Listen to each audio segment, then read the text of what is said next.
शरीर के वेगों का महत्व। शरीर के वेगों को कभी नहीं रोकना चाहिए। जैसे नींद एक वेग है, इसे रोकना नहीं चाहिए क्योंकि वेगों को रोकने से भी बीमारियां उत्पन्न होती हैं। हंसी सहज रूप में आ रही है तो कभी मत रोकें। हंसी शरीर में बनने वाले कुछ अलग अलग रसों, अलग अलग ग्रंथियों से उत्पन्न होती है के कारण पैदा होती है। मस्तिष्क में एक पीनियल ग्लैंड है जो बहुत मदद करता है। हंसी आने के लिए पीनियल ग्लैंड में कुछ रस बनते हैं जिनसे हंसी का सीधा संबंध होता है।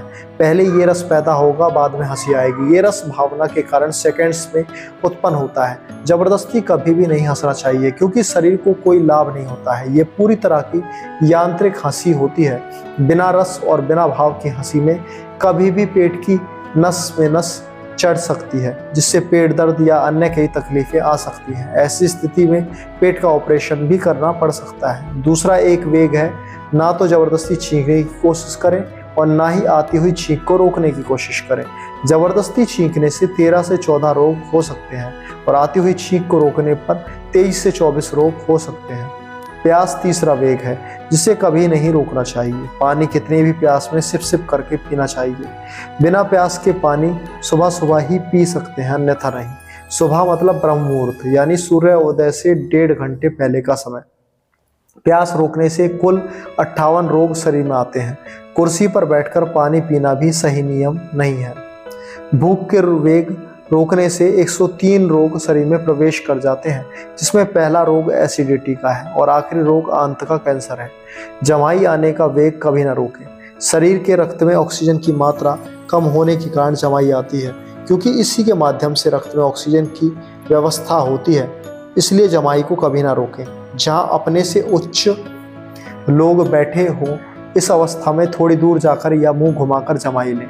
प्रकृति का नियम है, जितनी ऑक्सीजन लेंगे उसी समय में उतनी ही कार्बन डाइऑक्साइड बाहर निकलेगी। मूत्र वेग कभी रोकने की कोशिश ना करें। इसको रोकने से रक्त के सारे विकार शरीर धारण कर लेगा। यह वेग रोकने से शरीर के हर हिस्से में दबाव बढ़ जाता है। रक्त पर दबाव पड़ेगा तो सभी ग्रंथियों पर दबाव पड़ेगा। मूत्र का एक एक कण आना किसी बीमारी के कारण होता है। मूत्र खुलकर आना और बार बार आना बीमारी नहीं है। ऐसी स्थिति में किसी विशेषज्ञ की मदद लें। मल का वेग कभी ना रोकें।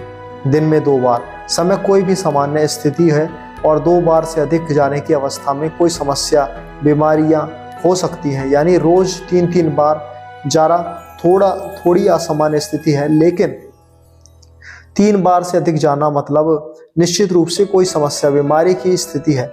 इसके लिए किसी विशेषज्ञ की मदद लें। वीर्य का वेग साधु संत, महंत अथवा ब्रह्मचर्य का पालन करने वाले लोगों को ही रोकना चाहिए और अवश्य रोकना चाहिए। इसमें सभी कुंवारे लोग भी शामिल हैं। ग्रस्त जीवन जीने वाले लोगों को वीर्य का वेग कभी नहीं रोकना चाहिए। ऐसा करना बहुत ही खराब माना गया है। ऐसा सिर्फ पति पत्नी के परिप्रेक्ष्य में कहा गया है। कुंवारे लोगों के लिए इसका पहला नियम लागू होता है। वीर्य का वेग ग्रस्त लोगों के लिए भी कृत्रिम नहीं होना चाहिए, अर्थात जबरदस्ती वीर्य के वेग को पैदा भी नहीं करना चाहिए। ग्रस्त नियमों के साथ ही इस नियम का पालन करना चाहिए। साधु संत, महात्मा, ब्रह्मचारी, इस तरह के लोग असाधारण श्रेणी के मनुष्य हैं, अर्थात गृहस्थ लोग साधारण श्रेणी के लोग हैं।